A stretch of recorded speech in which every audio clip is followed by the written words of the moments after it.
kita pahami bahwa profesorship itu berarti sebuah kepakaran. Kepakaran artinya dia menguasai bidang ilmu itu. Dan bidang ilmu yang dia kuasai ini harus approve dengan apa yang menjadi fakta-fakta yang mendukung sebagai seorang bisa disebut farmakolog atau pakar farmakologi atau profesor farmakologi. Nah, yang pertama saya mau katakan bahwa saya setelah menggeluti bidang farmakologi ini bukan baru, tapi sejak setelah saya sarjana kedokteran, saya sudah menjadi seorang asisten dosen di bagian farmakologi. Setelah itu saya melanjutkan pendidikan saya di bidang ilmu farmakologi di Universitas Indonesia, Fakultas Kedokteran. Kemudian yang ketiga adalah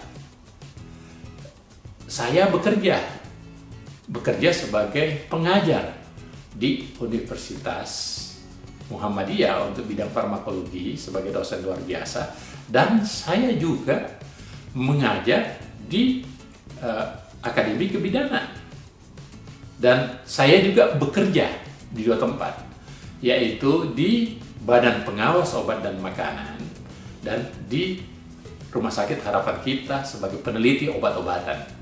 Dan setelah itu saya lanjutkan pendidikan S3 saya di Dai Ichinaika di Niigata University. Niigata University ini salah satu universitas top di Jepang, 5 yang top, dan saya belajar di situ. Belajarnya tentang apa? Yaitu hubungannya dengan obat-obat jantung, obat-obat kardiovaskuler.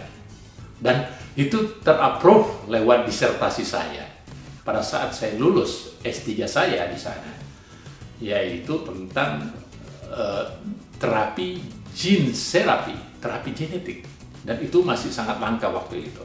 Dan saya sudah menjadi salah seorang yang frontier mempelajari itu.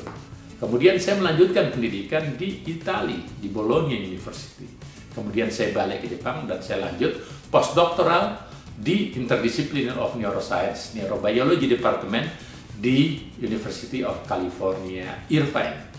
Dan akhirnya saya postdoktoral dan saya lanjut sebagai akademik, dan saya juga lanjutkan pendidikan saya di apa yang kita sebut dengan Harvard, untuk Harvard University sebagai sekolah riset untuk bidang penelitian hubungannya neuroscience, spesifikasinya tentang terapi genetik yang saya sebutkan tadi. Dan berikutnya saya juga sebagai visiting lecturer di University Teknologi Mara sebagai di bagian farmakologi.